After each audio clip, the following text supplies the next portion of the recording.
Good evening, or perhaps I should say, good darkness. You've found your way here again, or perhaps for the first time, to the place where the familiar ends and something else begins. I'm Elias Thorne, and this is the Eerie Stories podcast. Tonight's episode is called Tales from the Threshold. 10 stories, delivered in 2 parts, each one pulled from that narrow space between what we understand and what we desperately wish we didn't. The threshold. That liminal inch between your world and the one pressing against it from the other side. I've spent considerable time assembling these accounts. Some came from letters, some from recordings found in places they shouldn't have been. One came from a man who drove 1,400 miles to tell it to me in person, and then drove 1,400 miles back without sleeping. I should warn you, these are not fairy tales. There are no morals waiting at the end. There is only the truth as it was reported to me and the silence that followed. So settle in. Turn the lights down if you dare, and whatever you do, don't answer the door. Let us begin. The first story tonight comes from the coast of Maine, specifically from Gravers Point Lighthouse, a decommissioned station on a spit of rock roughly 2 miles from the nearest inhabited shore. The lighthouse was automated in 1987, but before that, it required a keeper. The last man to hold that position was a fellow named Arthur Wynne. Arthur kept a logbook, as all keepers were required to do. Weather conditions, visibility, equipment status, supply inventory, mundane entries, the kind of bureaucratic record-keeping that makes your eyes glaze. I obtained a copy of this logbook through a contact at the Maine Maritime Historical Society. The first 312 entries are exactly what you'd expect. Entry 313 is where things change. I'll read from the log directly, where I can. Arthur's handwriting deteriorated considerably toward the end, but what I could decipher, well, you'll understand soon enough. October 14th, 1986. Fog rolled in at Euro 300 hours. Visibility reduced to approximately 40 yards. Activated the foghorn on schedule. Nothing unusual to report, except that the fog seems to have a particular density tonight. Almost solid. The beam cuts into it and the light just stops, like shining a flashlight into wet concrete. October 15th. Fog persists. 22 hours now with no break. Supply boat will not be able to dock if this continues. I have provisions for another 11 days. The foghorn is running as required, but I've noticed something. When the horn sounds, there's an echo, which shouldn't be possible. There's nothing out there to echo off of. Open ocean in every direction for 2 miles. But I hear it. A beat after the horn, something comes back. Not quite the same sound. October 16th. 3rd day of fog. I've turned off the foghorn twice now to test something. When the horn is silent, I can hear a sound coming from the fog itself. It's rhythmic, slow. A deep expansion and contraction like... I know how this sounds. Like breathing. Approximately every 9 seconds. I've timed it. Inhale over 4 seconds. Pause for 1. Exhale over 4. The walls of the lighthouse are damp, which is not unusual in fog, but the moisture isn't coming from condensation. It's warm. The droplets on the inside of the windows are warm to the touch. October 17th. I called the station at Rockport on the radio this morning, asked about the fog conditions. They said it's clear skies up and down the coast. I can see the fog outside my window. It's pressed against the glass. They said there's no fog. I checked the barometer, the hygrometer, the thermometer, all read normal. Conditions outside should be clear, but I can touch the fog. I opened the door to the gallery deck and it pushed against me. Like putting your hand against someone's chest while they breathe. Warm, yielding, rhythmic pressure. I closed the door. I have locked it. October 18th. It knows the schedule. I didn't run the foghorn today and the breathing changed. Faster. Agitated. The rhythm went from 9 seconds to 6. The warm moisture on the windows has thickened. It's not water anymore. It's viscous, slightly yellowish. I wiped some from the glass and it strung between my fingers like saliva. Something pressed against the window of the watch room at 0200. Not the fog. Something inside the fog. I saw the glass flex inward. The pane bowed by nearly half an inch before it pulled back. I heard a sound then, under the breathing. Low, almost subsonic. Not a moan, not a growl. A sound like satisfaction. Like whatever is out there was pleased that I was watching. October 19th. Entry is shorter now. Arthur's handwriting is cramped, urgent. The fog is inside the lighthouse, not much. A thin tendril coming through the keyhole of the gallery door. I stuffed it with rags, but the fog pushed through the fabric. It moves with intent. It reached across the floor of the watchroom like a finger, like a pale finger stretching toward me, and when it touched the leg of my chair, I felt the chair grow warm. I moved to the bedroom below. I have sealed the hatch with my mattress and every blanket I own. The breathing is louder. It doesn't need the foghorn anymore. It's not echoing. It's calling. October 20th. This is the last full entry. 2 sentences. I looked through the lens of the light itself, the Fresnel lens, the great magnifier, and I pointed it outward into the fog. I should not have looked. What I saw in the fog was looking back, and it was so much closer than I thought, and it had always been that close, and it was not fog. It was never fog. It was the white of something's eye, and I am inside it. I am inside it. I am inside it. There is one final entry, dated October 21st. A single word, written so hard the pen tore through the page. Warm. Arthur Wynne was recovered by the Coast Guard on October 23, 1986. He was found in the basement storage room, wrapped in a canvas tarp, alive but unresponsive. The official report states he suffered a psychotic break due to isolation. He never spoke again. He died in a care facility in Bangor in 1994. The logbook was filed away with his personal effects, unremarkable to anyone who didn't read past entry 312. The lighthouse was automated that same year. No keeper was ever assigned again. As for the fog at Gravers Point, the locals will tell you it rolls in strange there, always has, thicker than anywhere else on the coast. And if you're out on the water near the point on a foggy night, they say you can hear something, rhythmic, slow, every 9 seconds. But I'm sure it's nothing. Our second account takes us inland, to a hotel. I won't name it, and I won't name the city, because the man who told me this story still lives nearby, and he asked me, quite earnestly, not to make it findable. I'll respect that. What I will tell you is that the hotel is old. Built in the 1920s, renovated poorly in the 70s, and operating since then in that particular state of genteel decay that certain American hotels achieve. Faded carpet, brass fixtures going green. The smell of furniture polish failing to mask the smell of age. The man who contacted me, I'll call him Daniel, worked the night audit shift, 11 p.m. to 7 a.m. If you've never worked a hotel night audit, it is perhaps the loneliest job in the hospitality industry. You are the only employee in the building for 8 hours. Your job is to balance the books, handle any guest issues, and exist in a lobby that feels like a fishbowl at 3 in the morning. Daniel had been doing this for 4 months when he noticed room 6. It wasn't that room 6 was unusual on its face. It was a ground floor room, interior corridor toward the back of the building. What caught Daniel's attention was the reservation system. Every room in the hotel showed check-in dates, check-out dates, guest names, billing information. Room 6 showed only a name. No check-in date, no check-out date, no billing. Just a name, which I will not share, and a status, occupied. Daniel asked the day manager about it. The day manager, a woman who had worked at the hotel for 16 years, looked at him the way you look at a child who has just asked why the sky is blue, with that particular exhaustion reserved for questions that have no satisfying answer. She said, and I'm quoting Daniel here, she said, "That room is occupied. It has been occupied for a long time. You don't go to that room. You don't knock on that door. If someone asks about room 6, you tell them it's out of service. If you hear anything from room 6, you didn't hear it." Daniel, to his credit, pressed the issue. He asked how long. The day manager checked a file, a physical paper file in a locked drawer, and said, 11 years. 11 years. No checkout, no billing, no housekeeping requests. The do not disturb sign had been on the door for 11 years. Now, Daniel did what any reasonable person in his early 20s would do with information like this. He became obsessed. He started walking past room 6 on his nightly rounds. The hallway was always colder near that end, which he attributed to poor insulation, and the carpet in front of the door was slightly more worn than elsewhere, which he attributed to foot traffic over 11 years. But here's what he couldn't attribute to anything.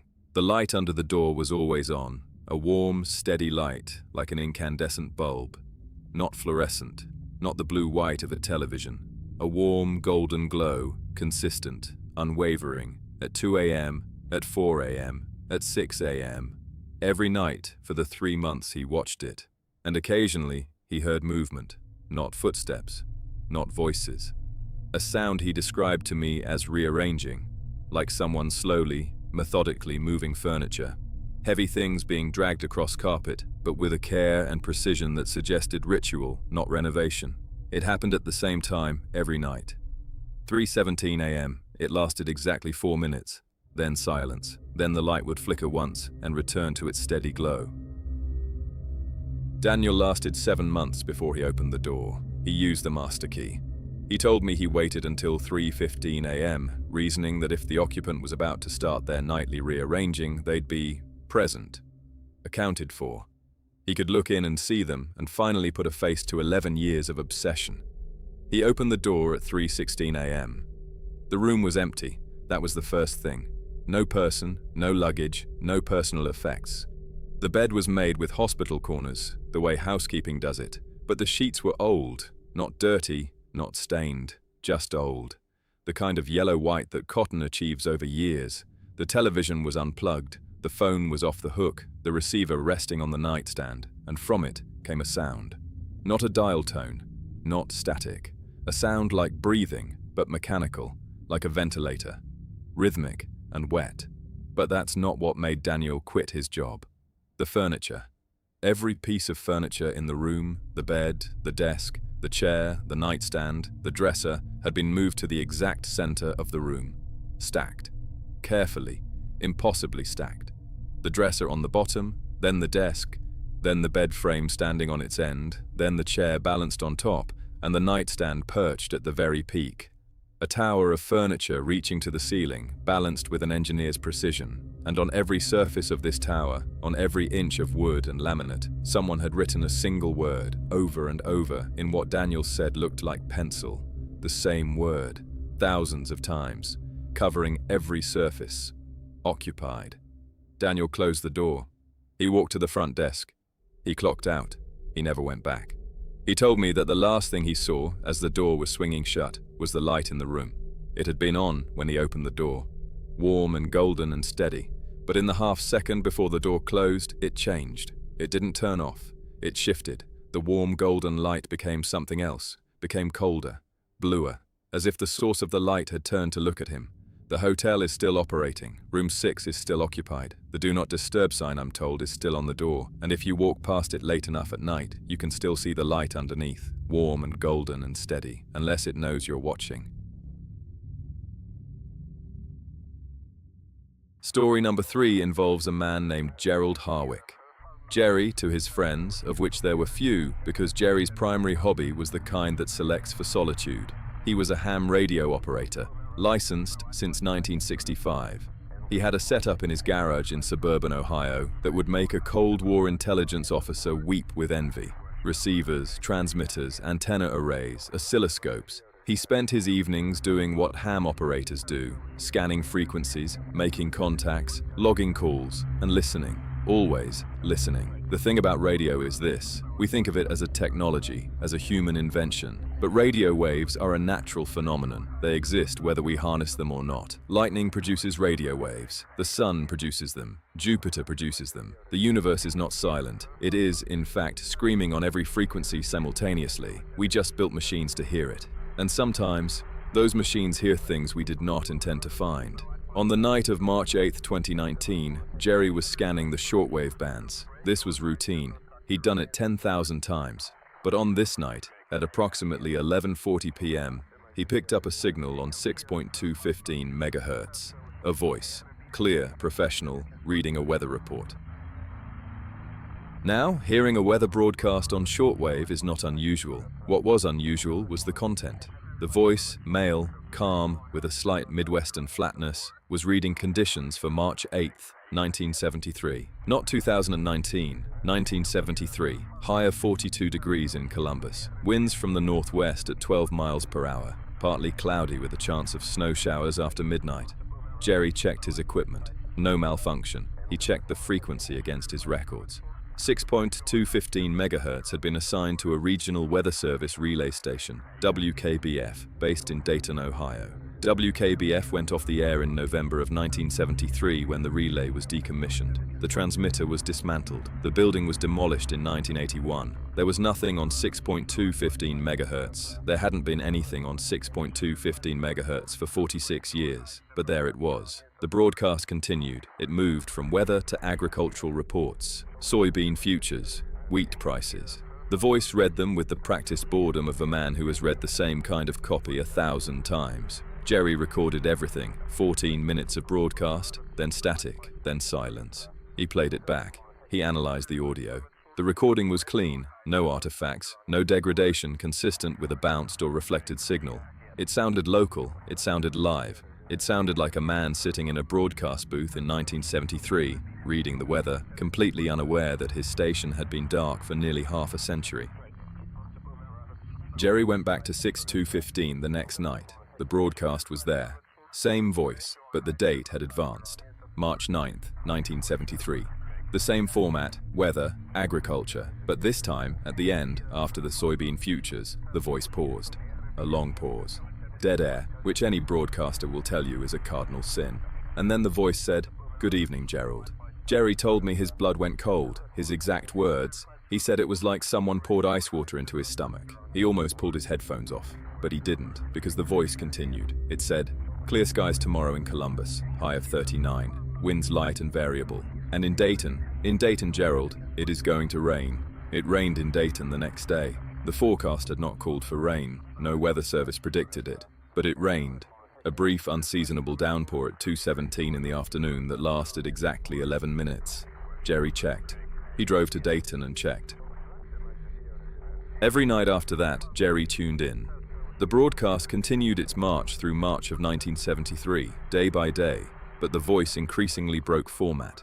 It would read the weather, pause, and then say something meant only for Jerry. Small things at first. It predicted that Jerry's neighbor would put their house up for sale. They did, 2 days later. It predicted a water main break on Jerry's street. It happened. It predicted that Jerry would receive a letter from his estranged daughter on a Tuesday. The letter came on Tuesday. But the predictions started to change. They started to get closer. Not closer in time, closer in proximity. The voice stopped predicting things happening in cities and started predicting things happening on Jerry's block, then in Jerry's house. It told him the light bulb in his kitchen would burn out at 9:14 p.m. It did. It told him the third step on his staircase would crack. It did. It told him that on March 22nd at 11:47 p.m., while he was sitting in his garage listening to the broadcast, the door behind him would open. Jerry looked at the clock. It was 11:46 p.m. on March 22nd. He turned off the radio. He packed his equipment. He sold the house within a month. He moved to Arizona. He has not touched a radio since. He sleeps with a white noise machine now, he told me, because silence is worse. Silence has a frequency too, and he's terrified of what might be broadcasting on it. I asked Jerry what he thought was happening, whether he had a theory. He's a practical man, an engineer by training. He looked at me for a long time, and then he said something that I have not been able to stop thinking about. He said, "The station didn't go off the air in 1973. We just stopped being able to hear it. Something was always broadcasting, and once I tuned in, it tuned in to me. I tried the frequency myself. 6.215 megahertz. I sat in my study with a borrowed shortwave receiver, and I scanned and I waited. I heard nothing. Static and silence. But at 11:40 p.m., at the exact time Jerry first made contact, the static organized, just for a moment. A pattern in the noise, not a voice, not words, just the suggestion of structure, the implication of intent. And then it was gone. I returned the receiver the next morning. I have not tried again. Some frequencies, I think, are best left unmonitored. There is a house in Appalachia. I could end the story there, honestly. Those 7 words carry more weight than they should, because there are many houses in Appalachia, scattered through those ancient mountains like teeth in an old jaw, and most of them are just houses, but some of them are older than they look. And this one, the one I'm about to tell you about, was much, much older than it looked. A man named Thomas Calloway inherited this house in 2014, when his grandmother, Edith Calloway, died at the age of 97. Thomas hadn't seen Edith since he was 8 years old. A family rift, the kind that's common in those mountains, had kept them apart for 26 years. He didn't attend her funeral. He didn't know she'd left him anything until the letter arrived from a lawyer in a town he'd never heard of. The house was in a hollow in eastern Kentucky, down a gravel road that turned to dirt that turned to 2 tire tracks through a meadow that turned to nothing. You had to walk the last quarter mile. The house itself was a 2-story frame structure, white paint gone grey, tin roof going orange with rust, a porch that sagged in the middle like a horse's back. It looked like it had been built in the 1930s. County records confirmed this, constructed 1934, by Callaway family labor, on land the Callaways had owned since 1847. Thomas went to the house to assess it, to see if it was worth selling or if the land alone held value. He arrived in early October, when the mountains burn with color, and the light through the trees has that particular golden quality that makes you understand why people stay in these places despite everything. He brought a flashlight, a sleeping bag, and no expectations. He should have brought a ladder, because the only way back up, eventually, was to climb. The house was as you'd expect, dusty, cobwebbed, furnished with the heavy, dark furniture of another era. Edith's things were still there, her clothes in the wardrobe, her dishes in the cabinet, a Bible on the kitchen table, open to Ezekiel, a passage about wheels within wheels. Thomas explored the first floor, then the second. Nothing remarkable, nothing strange, just the accumulated residue of a long life lived in isolation. Then he found the basement door. It was in the kitchen, beneath a rag rug so old it had fused to the floorboards. The door was heavy oak, fitted with a lock that required a skeleton key. Thomas found the key hanging from a nail behind the basement door frame, as if Edith wanted whoever came next to find it, as if she wanted them to go down. The basement stairs were stone, not poured concrete, not cinder block, but cut stone, fitted without mortar. They descended 12 steps to a dirt floor basement that smelled of cold earth and iron. Thomas swept his flashlight around and saw what you'd expect. Shelving with canning jars, old tools, a coal bin, but at the far wall, behind a shelf he had to move, was another door. And beyond that door, another staircase, going down. This staircase was different, narrower. The walls were raw stone, and the steps were carved directly into the bedrock. They descended at a steep angle, roughly 30 degrees, and they went down far enough that Thomas counted 50 steps before he reached the first landing. Now, the house sits in a hollow. The terrain is relatively flat around the foundation. A basement of normal depth would put you perhaps 8 feet below ground level. 50 steps at a 30-degree angle put Thomas roughly 25 feet below ground level. There is no geological reason for a staircase to go that deep. There is no architectural reason. There is no reason at all, unless someone wanted to reach something that was already down there. The first landing was a small square room, perhaps 8 feet by 8 feet, carved from rock. There was a door set into the wall, an old door, wooden, with iron hardware. Thomas opened it. Behind the door was a room, a furnished room, a parlor with a settee, a writing desk, and an oil lamp. The furniture was old but not ancient. Victorian, perhaps. The wallpaper was a faded floral pattern that Thomas recognized from photographs of the house taken in the 1890s. This room was a snapshot of the house as it had existed in the late 19th century. The oil lamp still had fuel. When Thomas touched a match to the wick, it caught immediately, as though it had been filled that morning. The air in the room was not stale. It smelled of lavender and wood smoke. On the writing desk was a letter, dated 1891, addressed to no one, in handwriting Thomas did not recognize. It said, "If you have come this far, you will go further. I am sorry." Thomas went further. Below the first landing, the staircase continued. Another 50 steps. Another landing. Another door. This room was older, rougher. The furniture was handmade, simple, the kind you'd find in an Appalachian homestead of the 1850s. A rope bed, a spinning wheel, a stone fireplace with ash still in it. The ash was warm.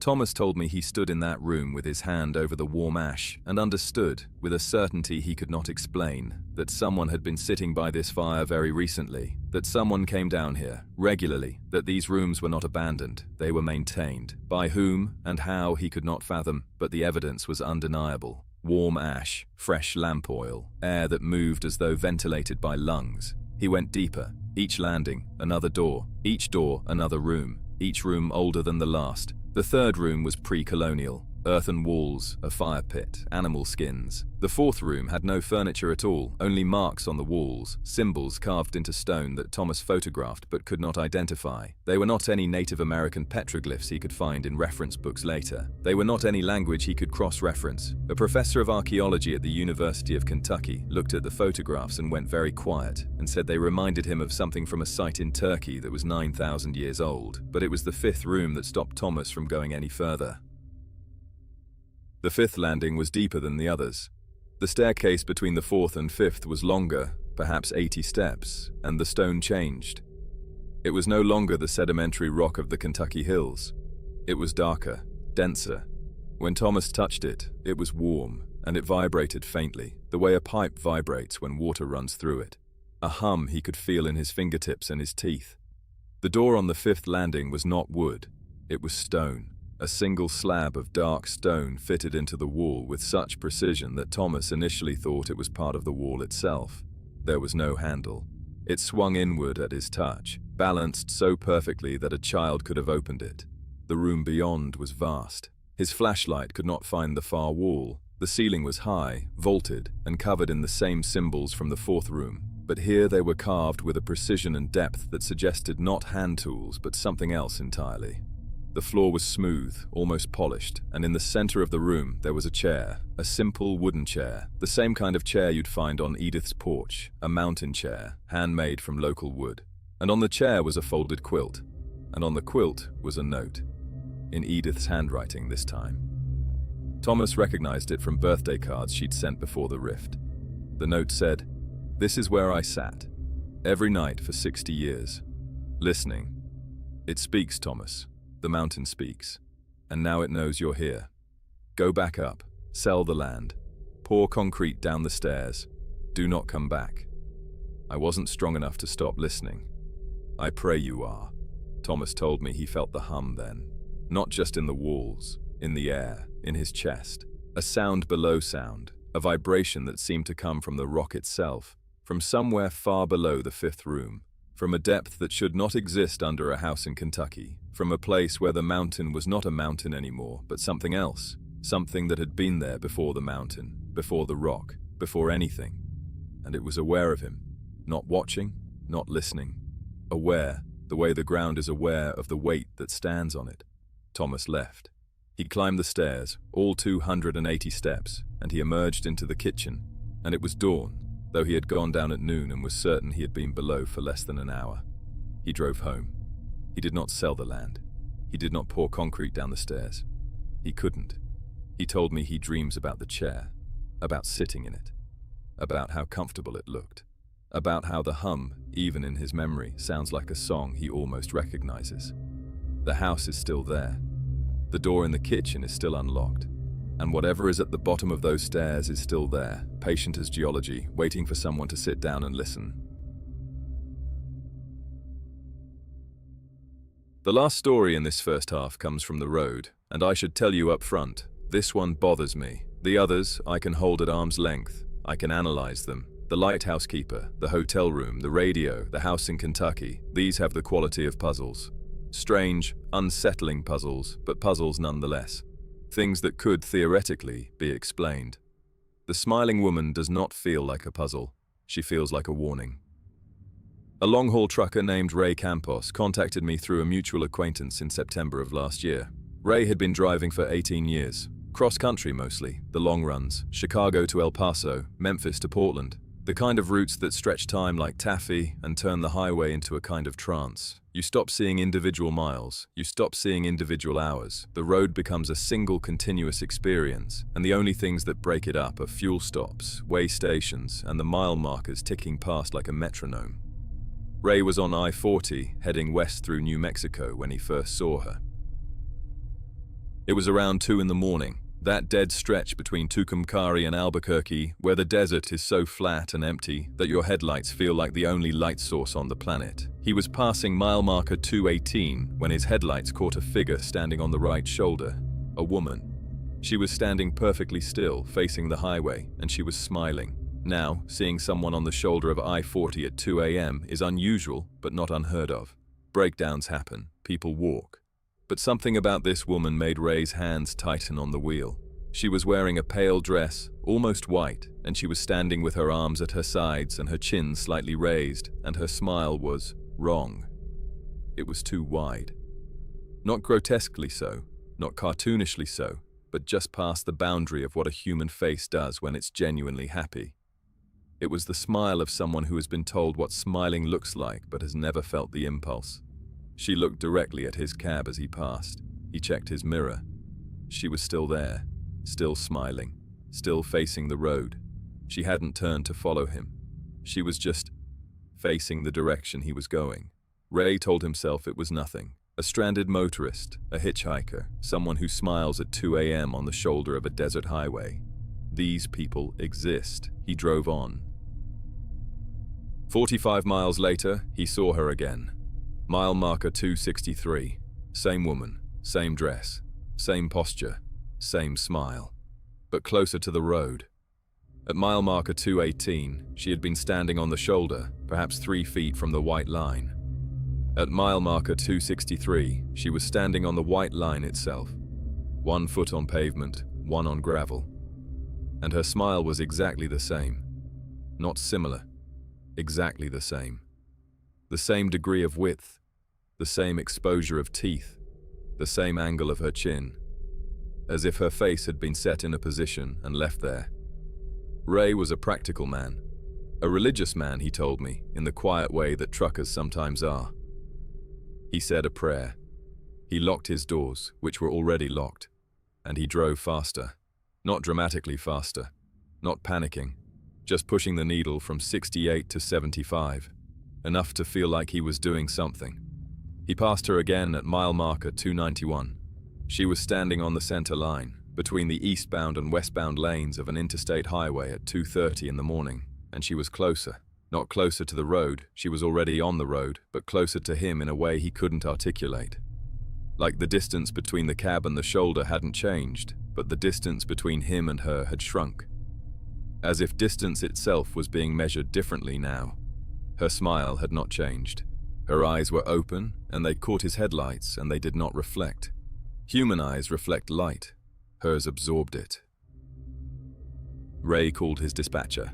His voice, he told me, was shaking, which was a first in 18 years of driving. The dispatcher told him to keep driving, don't stop, probably just a tweaker, reported at the next fuel stop. Ray drove. Mile marker 302. She was there, center line, closer. Her dress was not blowing in the wind from passing trucks. There was no wind near her. The air was still around her in a radius he could see because the desert dust, fine and constant on I-40, was not moving near her body. She existed in a pocket of absolute stillness. And her smile, God, her smile. Ray said it was the same smile, the exact same, and he realized what was wrong with it. It wasn't that it was too wide, it was that it hadn't changed. Not once.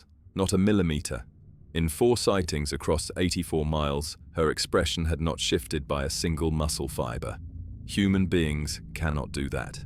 Our faces move, micro-expressions, involuntary twitches, the constant subtle recalibration of dozens of muscles. Her face was still in a way that faces are not still. It was a fixed image rendered in flesh. Here is where the story breaks from strange into something else. Ray stopped checking the mile markers. He stopped looking at the shoulder. He fixed his eyes on the road ahead and he drove. 80 miles an hour. 85. He was going to drive until he hit Albuquerque and its blessed city lights and gas stations and other human beings. He was going to drive straight through, but the mile markers were wrong. He noticed it gradually. Mile marker 302, fine. Then the next marker should have been 303. It was 302. He passed it and looked for 303. The next marker was 301, then 300. The mile markers were counting backward. He was driving west at 85 miles per hour, and the mile markers were sending him east. Back toward her.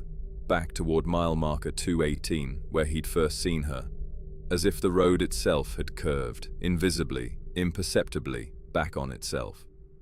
As if he'd been driving in a circle the whole time, and every mile forward was a mile back toward the place where a woman in a pale dress stood smiling on the shoulder of a desert highway. Ray did the only thing he could think of. He pulled over. He stopped the truck. He turned off his headlights. He sat in the dark in the cab of an 18-wheeler on the shoulder of Interstate 40 in the New Mexico desert, and he closed his eyes and he prayed. Not politely, not ritually. He prayed the way a drowning man breathes, desperate and total and without dignity. He prayed for 20 minutes. When he opened his eyes, the sun was coming up. He was parked at mile marker 263, not 302, where he'd pulled over. 263, 39 miles back from where he'd stopped. His odometer confirmed he hadn't moved. His dashcam, which he checked later, showed 20 minutes of darkness and then sunrise. No movement, no figure, no woman. Just darkness and then light, and a 39-mile discrepancy that no one could explain. Ray finished his run. He delivered his load in Phoenix. He drove home to Amarillo. He hasn't taken a night run since. He drives days only now, and only east of the Mississippi, and he will not drive through New Mexico for any amount of money. I asked him if he thought he'd see her again. He was quiet for a long time. Then he said, "She's not gone. She's just waiting for it to be dark again. She's standing at whatever mile marker I'm closest to. And she's smiling. She's always smiling. And one day I'm going to check my mirror, and she's not going to be on the shoulder. She's going to be in the cab. I don't have a rational framework for the smiling woman. I don't have a theory. I have only Ray's account, his dashcam footage, which shows exactly what he described, and the knowledge that there are stretches of road in this country where the distance between 2 points is not fixed, where the mile markers are suggestions, not measurements, where something stands at the edge of your headlights and smiles and waits and is patient in a way that nothing human has ever been patient. Drive safe tonight, listeners. And that is where we pause. 5 stories in, and I find I need a moment. You'll forgive me. Even a man in my line of work needs to step back from the edge occasionally, to remind himself that the room he's sitting in is real, that the glass in his hand is solid, that the ice makes a sound when it shifts because that's what ice does, not because something is moving beneath it. I'm going to pour myself another drink, something amber, something that burns in a way I understand. And when I return, we'll continue. 5 more stories, 5 more accounts from that narrow space between the known and the unknowable. Don't go anywhere. And if you hear something while I'm gone, it's probably nothing. Probably. I trust you're still with me. Good. Take a breath. Settle in. Because the next account requires a strong stomach, not because of what was done to the body, but because of what the body did after. Dr. Marin Calloway was, by all accounts, one of the finest forensic botanists in the Pacific Northwest. I use the past tense deliberately. She still lives, she still breathes, but she no longer practices, she no longer gardens, she no longer, by her own admission, touches soil with her bare hands. I met Dr. Calloway at a diner in Grants Pass, Oregon, in the autumn of 2019. She chose the booth farthest from the windows. She ordered coffee but didn't drink it. Her hands, I noticed, were raw, scrubbed pink, the skin cracked at the knuckles. She caught me looking and folded them beneath the table. "You want to know about the Harlan property?" she said. Not a question. I did.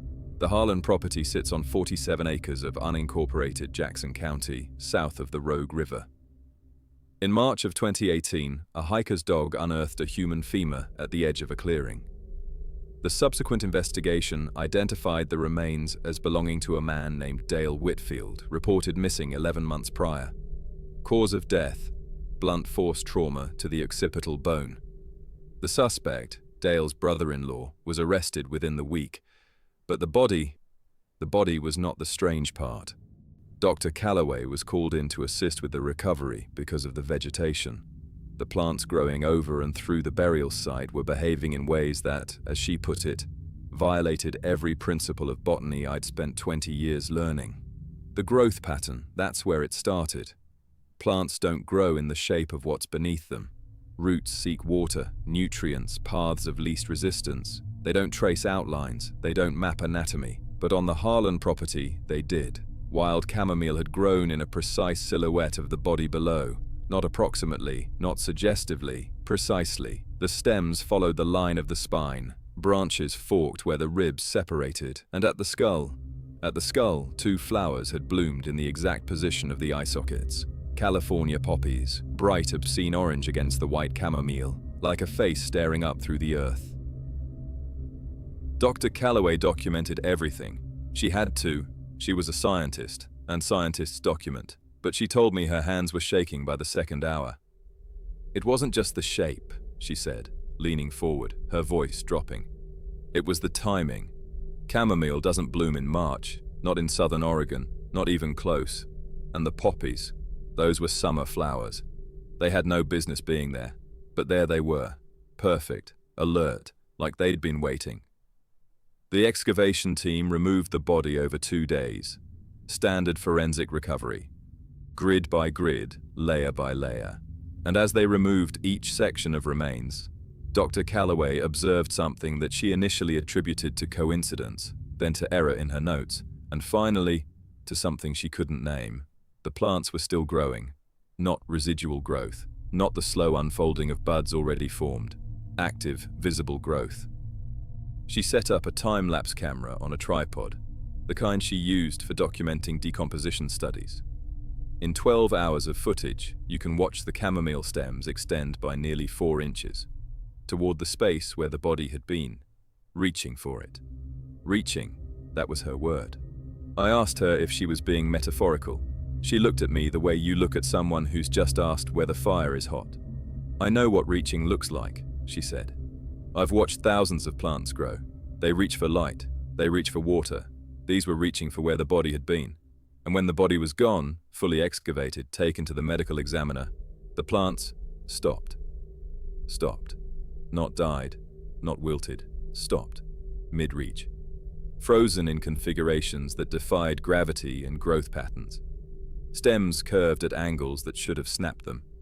Roots, when she pulled a sample, had grown upward, against every principle of geotropism, curling toward the surface like fingers closing around something that was no longer there. But that's not why Dr. Calloway stopped practicing. 3 weeks after the excavation, she returned to the site for follow-up soil samples. Standard procedure. She brought 2 graduate students with her. The chamomile was dead, as she'd expected. Brown, brittle, collapsed. But in the center of the clearing, where Dale Whitfield's torso had been, something new was growing. She didn't recognize it at first. A dense cluster of stems, thick, almost fleshy, with a color she described as like the inside of a lip. Pinkish, wet-looking, even in the dry spring air. They were warm to the touch. She measured them with a thermocouple, 94.6 degrees Fahrenheit, nearly human body temperature. One of the graduate students, a young woman named Priya, pulled a stem from the soil and screamed. The root system was not a root system. It was hair, human hair, black, fine, approximately 4 inches long, growing from the base of the stem where roots should have been. Dr. Calloway bagged the sample. She sent it to a lab in Portland. The results came back 2 weeks later. The hair was a DNA match to Dale Whitfield. That's when I understood, she told me, and her voice had gone very quiet, very flat. The voice of someone reciting something they've rehearsed, because the alternative is screaming. We had it backward. The whole time, we had it backward. We assumed the plants were feeding on the body. Decomposition, nutrient transfer. That's how it works. That's how it's always worked. But the plants weren't feeding on Dale. She paused, picked up her coffee, set it down again without drinking. Dale was feeding on the plants, I asked her to clarify. She said she couldn't, not in any framework she possessed, but the evidence was the evidence. The body was gone, removed, autopsied, cremated weeks ago. And yet something in that soil was using the root networks, the mycorrhizal webs, the vast underground architecture of plant life, to rebuild itself. Hair first. Then, she suspected, the rest would follow. She burned the clearing, drove back to Grants Pass, resigned from the university the following Monday. The Harlan property was sold to a timber company in 2020. 47 acres of Douglas fir, white oak, and madrone. The new owners reported exceptional growth in the northeast section of the lot, the fastest growing trees they'd ever seen. They also reported that the trees, when cut, bled. Dr. Calloway finished her story and stood up. She left a 20 on the table and pulled on a pair of nitrile gloves, the kind surgeons wear, before touching the door handle. I asked her one last question. I asked what she thought was happening beneath that soil right now. She looked at me, and for the first time in our conversation, she smiled. It was the worst smile I've ever seen. "Growing," she said. "Growing." She walked out into the parking lot, got into her car, and drove away. I never saw her again. I drove past the Harlan property once, 6 months later. I didn't stop, I didn't get out of the car, but I slowed down, and through the tree line, I could see it, the northeast section. The trees were enormous, impossibly tall for their age, their canopy so thick it blocked the sky. And the smell, even with the windows up and the air conditioning on, I could smell it. Rich, organic, dense, like freshly turned earth over something warm. The earth keeps its secrets poorly. The walls of old buildings, those keep secrets much better. Consider the following. George Hadley had owned the Belmore Apartments on Southeast Division Street in Portland for 31 years. A 4-story brick building built in 1923, 12 units. Nothing special, nothing historic. The kind of building you walk past 1,000 times and never look at twice. George was a practical man, a former electrician who'd bought the building in 1987 with his pension and a small inheritance. He fixed what broke, he kept the hallways clean, he knew his tenants by name, by habit, by the sounds they made through the walls. Mrs. Chen in 2B played piano on Sunday mornings. The Delgado kids in 3A bounced a basketball in the stairwell. Mr. Okafor in 4C smoked on the fire escape every evening at 9. George knew his building the way a doctor knows a body, by its rhythms, its complaints, its particular creaks and sighs. And so when something was wrong, George noticed.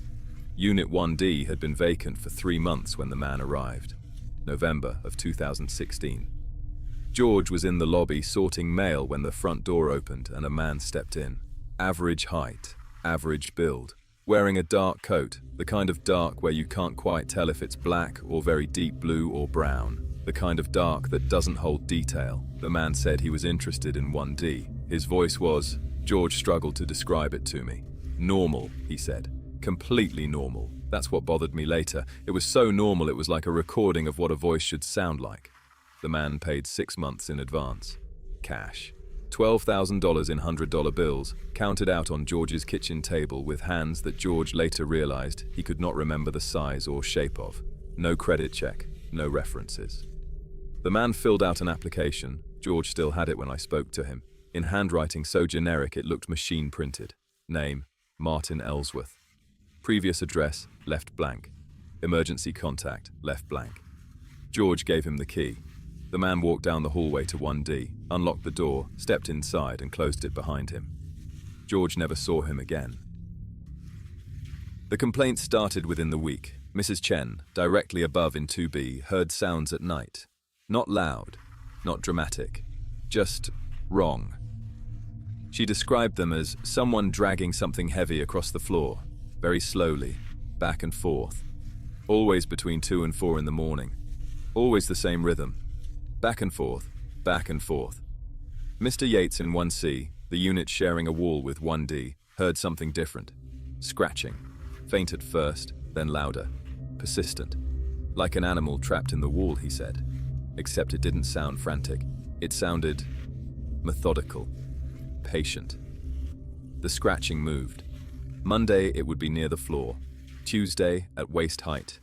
Wednesday, near the ceiling. As if something were mapping the dimensions of the wall from the other side. George knocked on 1D's door 4 times over 2 weeks. No answer. He slid notes under the door. The notes were never moved. He could see their edges through the gap, exactly where they'd come to rest. He called the phone number on the application. It rang endlessly. No voicemail, no pickup. On December 1st, George used his master key. He told me this part carefully, as though he'd told it many times and needed to get it exactly right. The apartment was empty. I don't mean he'd moved out. I mean it was empty. Like no one had ever been in there. No furniture, no boxes, no marks on the carpet. The windows were closed. The thermostat was set to the same 65 degrees I always left it at for vacant units. The air smelled like nothing. Not like a person had been there. Not like cleaning products. Like nothing. Like the inside of a new plastic bag. He checked every room, kitchen, bathroom, bedroom, closet. Nothing, except the walls. Every wall in the apartment, every single wall, was covered in scratches. Not random scratches, not damage, fingernail scratches. Hundreds of them, thousands. They covered the drywall from floor to ceiling in long vertical lines, perfectly parallel, spaced approximately 1 inch apart. The drywall had been gouged to the gypsum in places, white powder dusting the baseboards like snow. George touched one of the grooves. It was warm. He called the police. They came. They took photographs. They filed a report. They could not find any record of a Martin Ellsworth in any database. The cash was real. George had already deposited it. The application was real. The handwriting existed on paper. But the person did not exist, had perhaps never existed. The detective assigned to the case asked George to describe the man. George opened his mouth and couldn't. He remembered the dark coat. He remembered the voice. But the face, height of the cheekbones, shape of the nose, color of the eyes, it was like trying to remember a dream 3 days later. The features slid away from his memory like water off glass. The detective asked Mrs. Chen if she'd seen the tenant.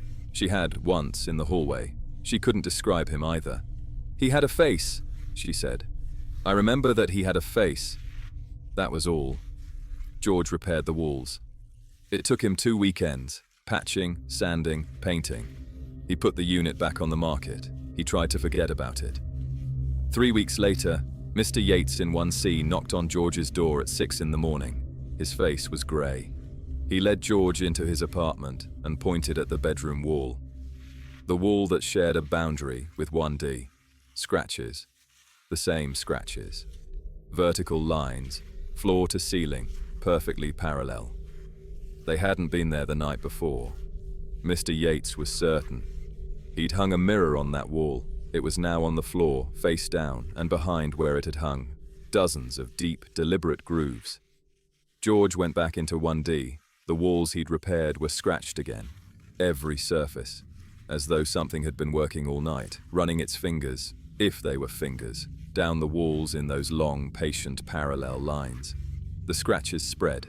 Over the following month, they appeared in 2B, then 1A, then 3C, always overnight, always the same pattern. Residents would go to sleep with clean walls and wake to find the drywall scored to the bone. 3 tenants moved out, then 5, then all of them.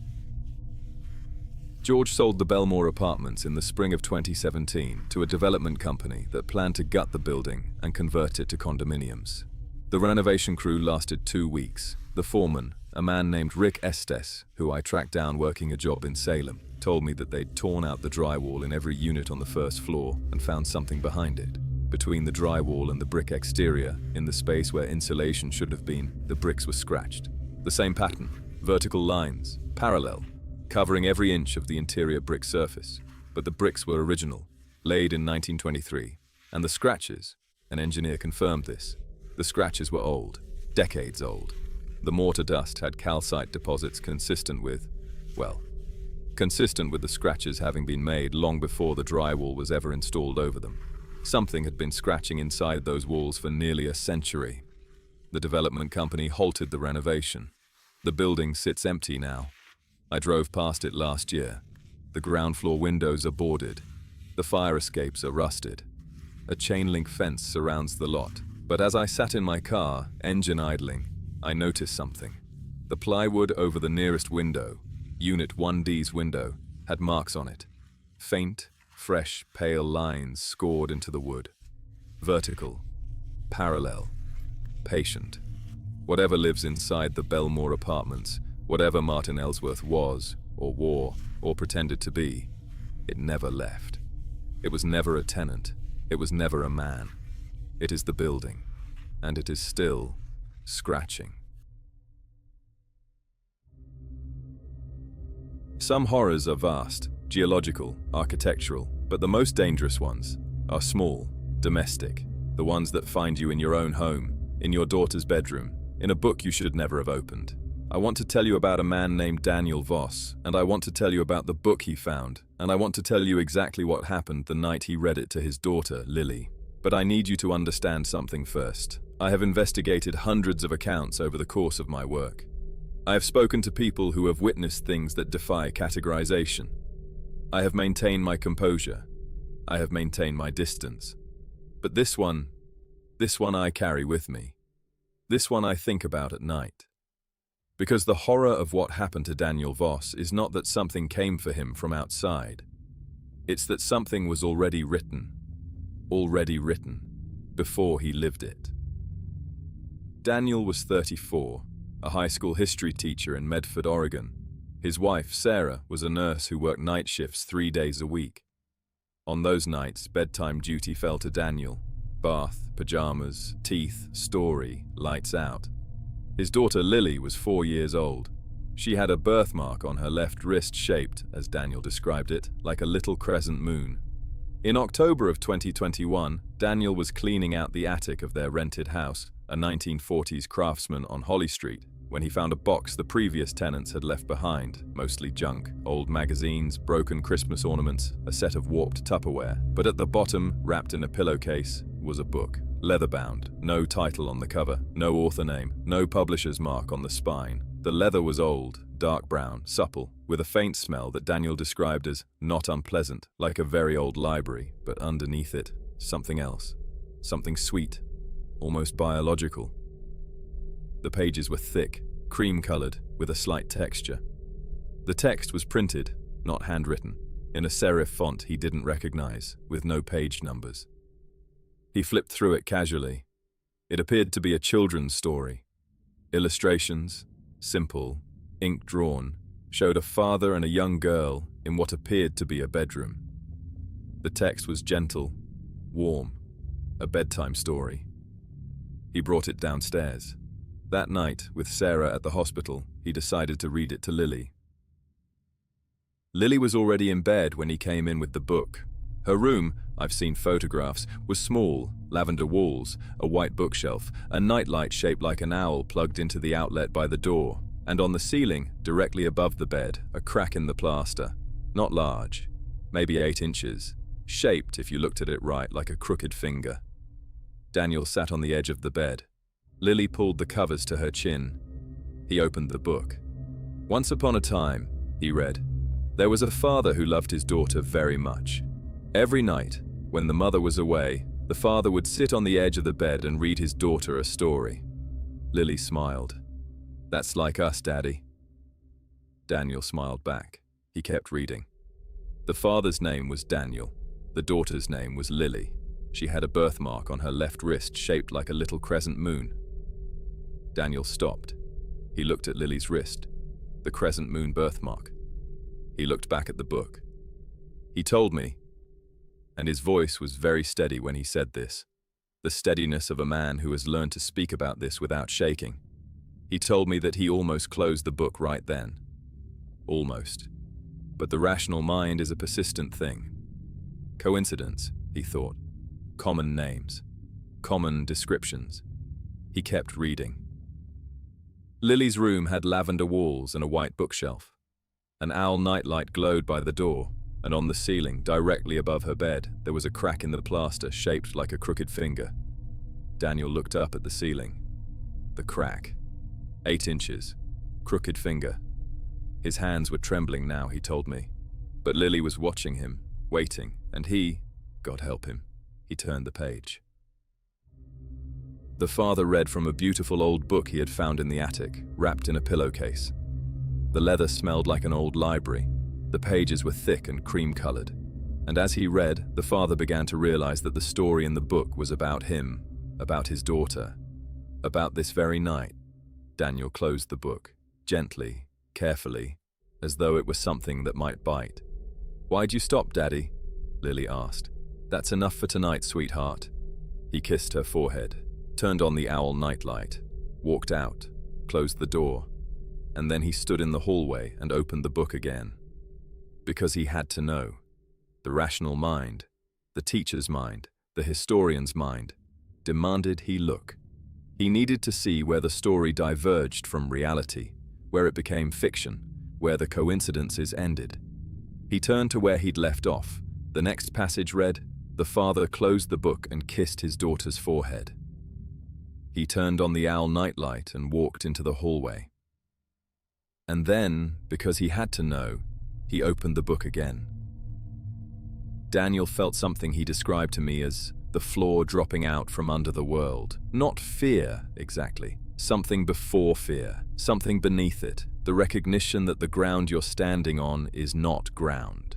He kept reading. The book described him reading in the hallway. It described the way his left hand gripped the banister, and he looked down. And yes, his left hand was gripping the banister. It described the sound of the furnace kicking on, and at that moment, the furnace kicked on, a low rumble from the basement. The book was not telling a story. The book was narrating his life, in real time, every detail, every breath, every blink. There were 3 more pages. Daniel told me he stood in that hallway for 11 minutes. He counted. He watched the clock on the wall, and he counted the minutes because counting was something real, something that belonged to the world he understood. 3 more pages. He read the next one. It described him standing in the hallway, counting minutes. It described the clock. It described the sweat on his upper lip and the way his breath had gone shallow. And then it said, the father wanted to stop reading, but he understood now that the book did not require his eyes to continue. The story was already written. Every moment that followed existed on these pages, fixed in ink, waiting. Whether he read it or not, the next page would come, and the next, until the story ended. 2 pages left. Daniel closed the book. He walked downstairs. He put the book in the fireplace. He lit a match. He burned it. He watched it burn for 20 minutes. The leather curled. The pages blackened. The ink disappeared. When it was done, he swept the ashes into a dustpan and put them in the outdoor trash. He checked on Lily. She was sleeping. The owl nightlight glowed. The crack in the ceiling was just a crack. He poured himself a drink and sat in the kitchen until Sarah came home at 6 in the morning. He never told Sarah. He told me 3 years later, after a mutual contact connected us. He told me everything I've just told you, and then he told me the part that keeps me awake. The book had 3 pages left when he stopped reading. He burned it after reading one of them, which means there were 2 pages he never read. 2 pages of a story that, if the pattern held, described what happened next. What happens next? Those pages are gone. The words are ash. But the events they described, the story was already written, the book had said. Whether he read it or not, the next page would come. Daniel Voss and his family still live in the house on Holly Street. Lily is 7 now. She's healthy, she's happy, but Daniel doesn't sleep well, because he knows, the way you know the sun will rise, the way you know winter follows autumn. He knows that somewhere, in ink he never read, the next 2 pages are still happening, and the story hasn't ended yet. We've spoken of things that grow in soil, things that live in walls, things written in books. But now we must speak of something larger, immeasurably larger, something beneath us all. In July of 2020, a 4-person geological survey team from the University of Nevada, Reno, deployed to a remote section of the Black Rock Desert, approximately 90 miles north of Galano, well beyond the playa where the Burning Man Festival is held each year. Their mission was routine. Deploy seismographs, magnetometers, and ground-penetrating radar arrays to map subsurface formations as part of a long-term study of basin and range province tectonics. The team consisted of Dr. Alan Marsh, the lead geophysicist, Dr. Kenji Tanaka, a seismologist, Rachel Dunn, a graduate student in geophysics, and Marcus Webb, a field technician who had been running equipment in the desert for 15 years. They arrived on a Tuesday. They set up camp in a shallow depression surrounded by low sage-covered ridges. The nearest paved road was 40 miles east. The nearest town was 70. I have spoken with 3 of the 4 team members. Dr. Marsh declined to be interviewed. His colleagues told me he has not returned to fieldwork since the survey. He teaches introductory geology courses now and does not discuss the Black Rock data. The first 2 days were unremarkable. They deployed 12 seismograph stations in a grid pattern covering approximately 4 square miles. They ran calibration tests. They recorded baseline data. The desert was dry, flat, and silent, the kind of silence that presses against your eardrums like a hand. On Thursday evening, Dr. Tanaka was reviewing the day's seismograph data in the equipment tent when he noticed an anomaly. One of the stations, Station 7, positioned at the northeastern edge of the grid, was registering a low-frequency signal. Not an earthquake, not a tremor, a rhythm. Pulse, pulse, pulse. Every 4.7 seconds. Consistent amplitude, consistent frequency, like a heartbeat. Dr. Tanaka's first assumption was equipment malfunction. It's common: temperature fluctuations, battery issues, cable degradation. He radioed Marcus to check Station 7. Marcus drove out, inspected the equipment, replaced the cables, recalibrated the sensor. The signal persisted. His second assumption was anthropogenic: mining operations, distant construction, military activity. He checked the frequency against known industrial signatures. No match. Too slow for machinery, too regular for natural seismic activity, too deep. That was the part that made Tanaka sit up in his camp chair and pull the laptop closer. The signal was originating from a depth of approximately 4,000 feet.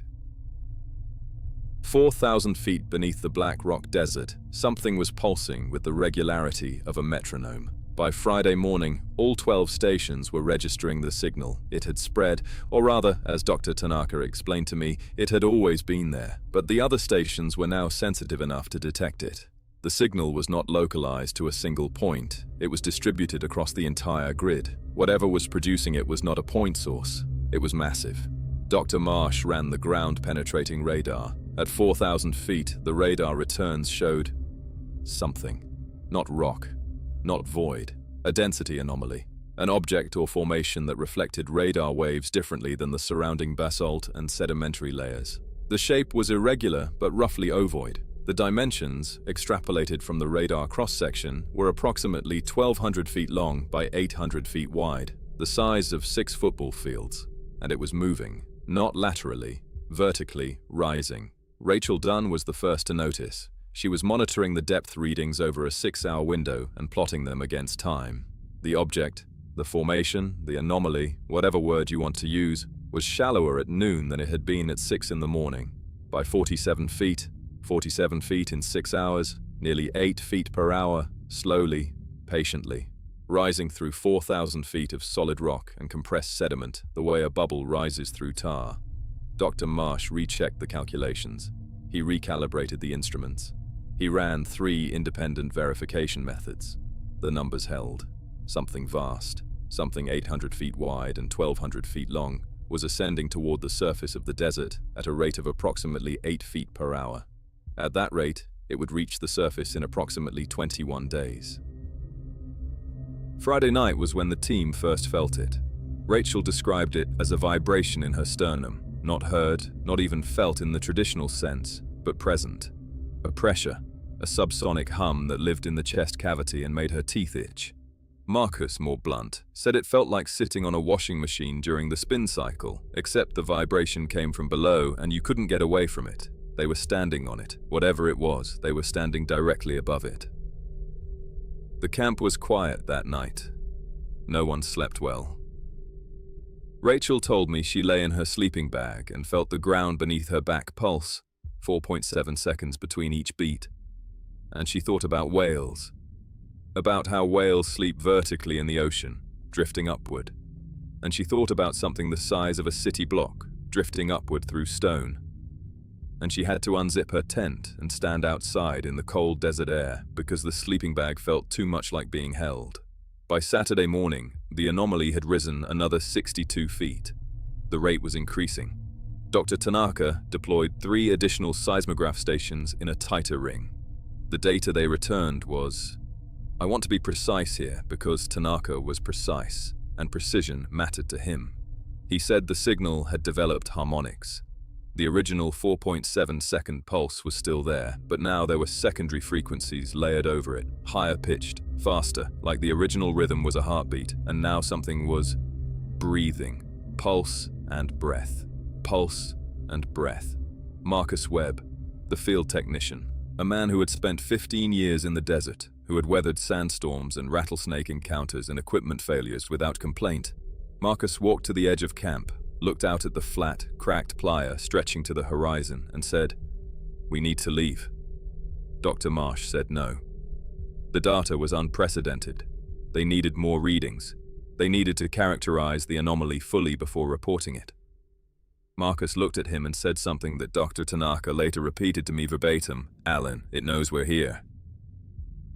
Saturday afternoon, the magnetometer readings went haywire. The Earth's magnetic field above the anomaly was distorted, bent, Dr. Tanaka said, like light around a gravitational lens. Compass needles spun. GPS units lost satellite lock. Rachel's phone, which she'd been using to take photographs, displayed the time as 000 for 11 minutes before returning to normal. The ground temperature in the center of their grid rose by 4 degrees, and then the desert went quiet, not silent.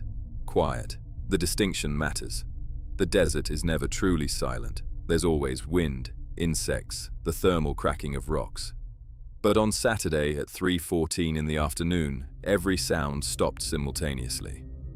The wind died. The insects went silent.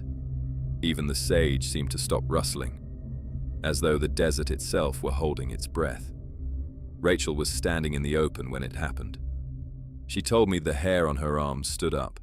Not from cold, not from static electricity, but from something else. A recognition.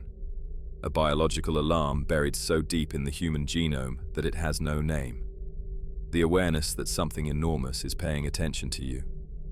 The silence lasted 47 seconds. Then, from below, far below, but less far than before, a sound. Not the pulse, not the breathing, something new. A groan, low, vast, tectonic. The sound of continents shifting. The sound of something stretching after a very, very long sleep. The ground cracked, a fissure opened. Small, no wider than a pencil, running in a perfectly straight line through the center of their camp for approximately 30 feet. Steam rose from the crack. Not hot steam, cold. The steam was cold. They left, within the hour. Marsh didn't argue. They packed the essential equipment, left the seismograph stations running, and drove. Marcus drove 90 miles an hour on dirt roads, and nobody told him to slow down. The seismograph stations transmitted data for another 6 days before their batteries died. Dr. Tanaka downloaded the data remotely. Over those 6 days, the anomaly rose another 740 feet. The rate of ascent was accelerating. The pulse quickened. From 4.7 seconds to 3.2. The harmonics multiplied. The signal became, in Tanaka's words, complex in ways that seismology has no framework to describe. It was no longer rhythmic. It was communicative. It had syntax. By the time the batteries died, the anomaly was at a depth of approximately 2,800 feet. That was July of 2020. I asked Dr. Tanaka the obvious question. If the ascent rate continued, if it accelerated at the observed pace, when would it reach the surface? He had done the calculation. Of course he had. He showed it to me on a whiteboard in his office at the university. The numbers neat and precise and completely terrifying. The answer depended on variables they couldn't model, the density of the intervening strata, the rate of acceleration, whether the ascent was constant or episodic. But his best estimate, his conservative estimate, was that the anomaly would reach the surface between 2026 and 2028. I asked him what he thought it was. He was quiet for a long time.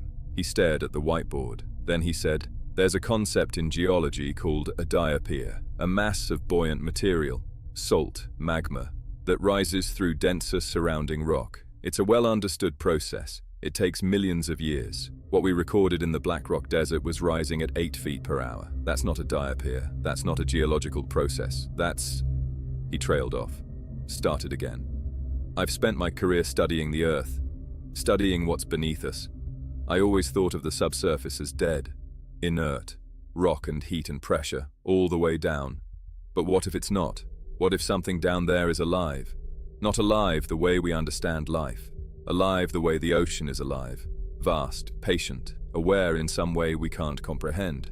And what if it's been sleeping, and we, our drilling, our mining, our bomb tests, our constant hammering on the skin of the world, what if we finally woke it up?" I drove through the Black Rock Desert 6 months ago. I didn't stop. I kept the windows up. The playa was flat and white and utterly featureless, but I could feel it, in my chest, in my teeth. 4.7 seconds, 4.7 seconds, 4.7 seconds, rising. One more, just one more, and then I'll let you go. But this last one, I need you to listen carefully, not because it's the most dramatic, But because of all the stories I've told you tonight, this is the one I can't explain away. This is the one I wish I didn't know. Tommy Maddox hosted the night shift on KQMR-AM, a 5,000-watt station broadcasting out of Silver Falls, a town of 1,100 people in the Cascade Range of Central Oregon. The show was called Night Country. 6 hours of talk, music, and listener calls, airing from midnight to 6 in the morning, 7 nights a week. Tommy had been doing it for 9 years. I should describe the station because it matters. KQMR operated out of a single-story concrete block building on the eastern edge of town, backing up against 200 miles of national forest. One studio, one control room, one hallway, one front door, which Tommy locked behind him every night at 11:45. The studio window, a wide, double-paned rectangle behind the broadcast desk, looked out onto the parking lot and, beyond it, the tree line. There was a crack in the lower right corner of this window, a stress fracture from a BB gun incident years earlier, shaped like a small starburst. Tommy was alone in the building every night. The station couldn't afford an engineer or a producer for the overnight shift. It was just Tommy, a microphone, a phone line, and the endless dark forest pressing against the back wall. He loved it. He told me he loved it the way some people love the ocean. The solitude, the rhythm, the feeling of being the only voice in a sleeping world. His listeners were insomniacs, truckers, night shift workers, lonely people who needed a human voice between midnight and dawn. He knew many of them by name. They called in regularly. They were, in a sense, his parish. On the night of February 11th, 2023, a Saturday, Tommy was running his usual program. The weather was cold, 14 degrees, clear sky, no wind. He'd played a block of classic country at 2 a.m. and opened the phone lines at 2:30.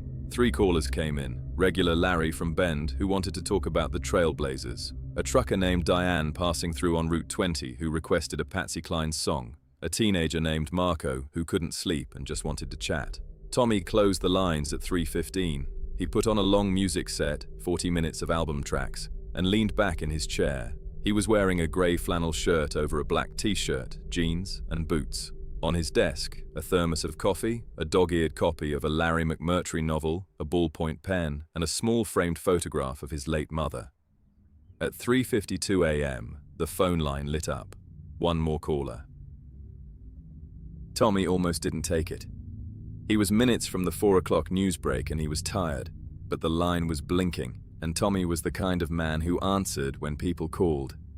That, he told me later, was the part that haunted him most. Not what the caller said. The fact that he chose to answer. He picked up. "Night Country, you're on the air. What's on your mind tonight?" A woman's voice. Calm. Pleasant. The kind of voice you might hear from a receptionist or a museum docent. Measured, articulate, warm, without being intimate. No background noise, no static. Just her voice, clean and close, as though she were speaking from the next room. "Hello, Tommy. Thank you for taking my call. I've been listening for a while." "Well, welcome. First-time caller?" "Yes, first and last, I think." Tommy chuckled. "Don't say that. We're friendly here. What's your name?" "That's not important. I wanted to tell you. I like the flannel, the grey one. It suits you." Tommy's hand paused on the console. He was not on camera. KQMR did not have a webcam. There was no video feed, no live stream with visuals. He was in a windowless studio in a locked building in a town of 1,100 people at 4 in the morning. "I'm sorry," he said. The grey flannel shirt over the black t-shirt. "You've been wearing it since you came in tonight. It's comfortable, isn't it?" "You should be comfortable." Tommy looked down at himself. Grey flannel, black t-shirt.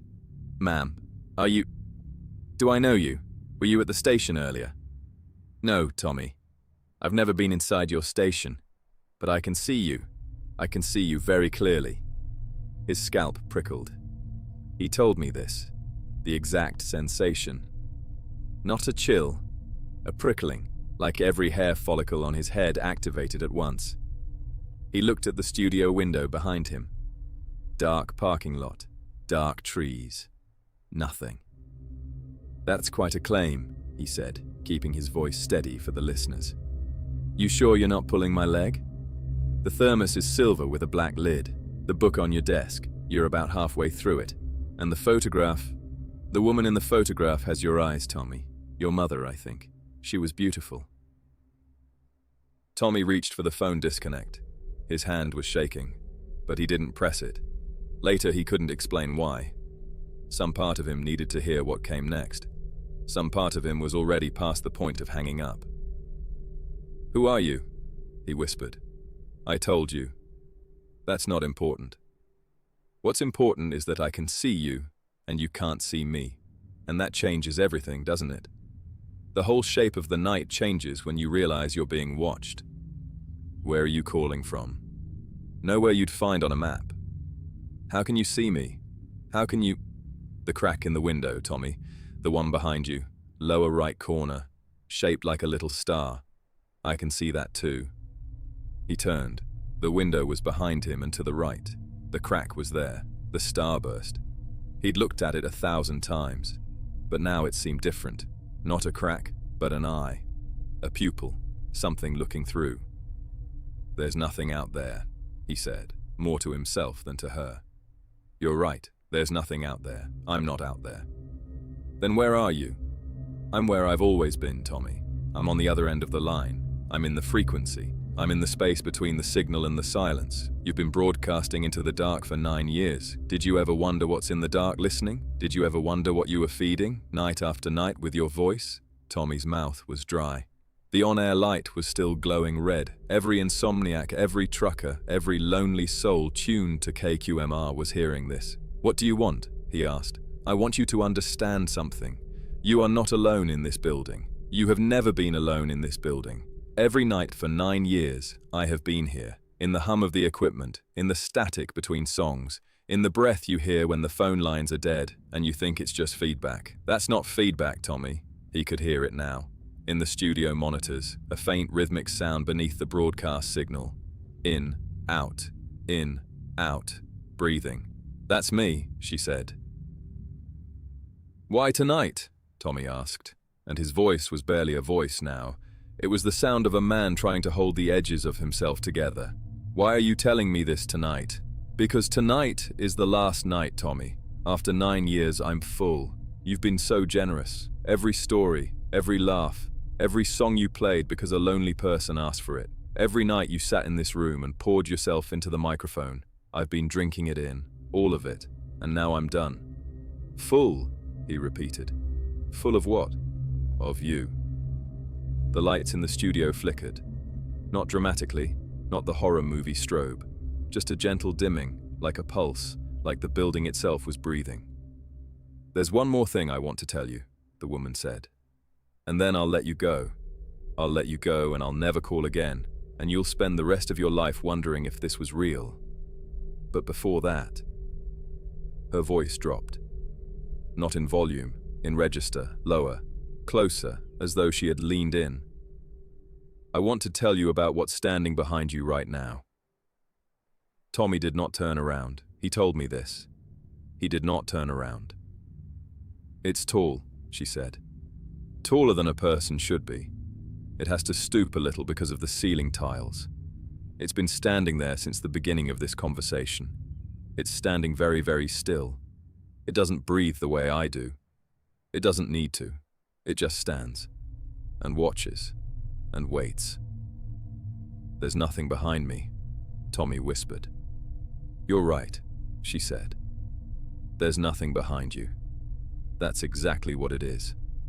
Nothing. A space where something should be but isn't. A hole in the shape of a person, and it's been standing behind you for 9 years, Tommy, every single night, patient, so patient, waiting for me to be full. Because when I'm full," she paused, "it gets to eat." The phone line went dead. The studio monitors went silent. For 3 seconds, Tommy counted them, the way you count lightning after thunder. The building was perfectly quiet. No hum, no static, no equipment noise, no breathing, nothing. A silence so complete it had texture, like velvet pressed against the ears. And then the broadcast resumed.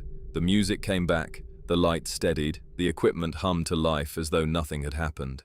Tommy Maddox stood up from his chair. He walked out of the studio. He walked down the hallway. He unlocked the front door. He walked to his truck, he drove home, he never went back. KQMRM went off the air 3 months later. The station couldn't find a replacement host for the overnight shift. The official reason was budget cuts. But I spoke to the station manager, a woman named Gloria Perez, and she told me something that the official story doesn't include. The morning engineer who came in at 5:30 a.m. on February 12th found the studio empty, the broadcast running on automation. Tommy was gone. That much was expected. Gloria had received his resignation by text at 4:07 a.m.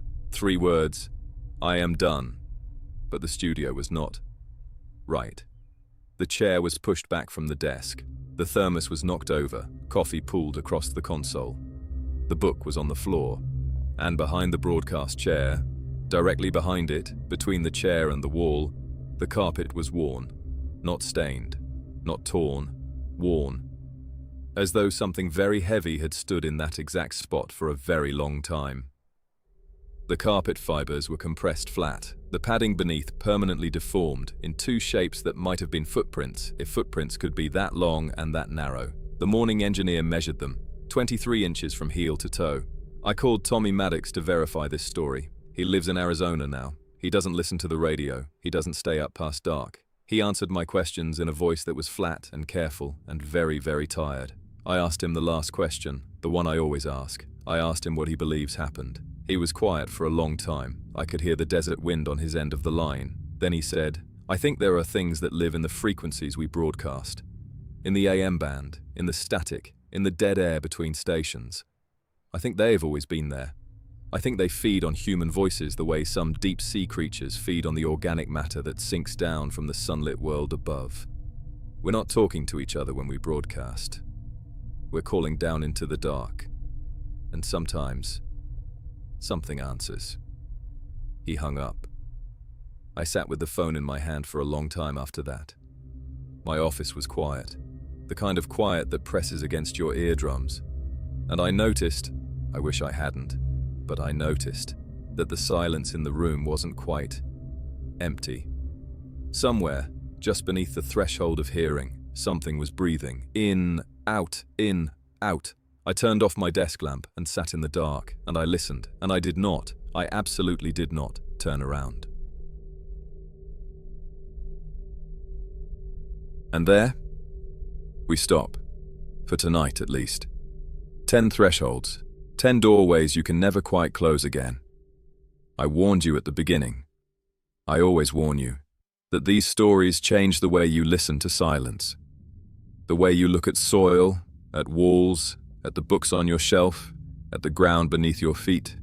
The way you feel about being alone in a room with a microphone, or a phone, or a window at your back. I am Elias Thorne, and this has been Tales from the Threshold.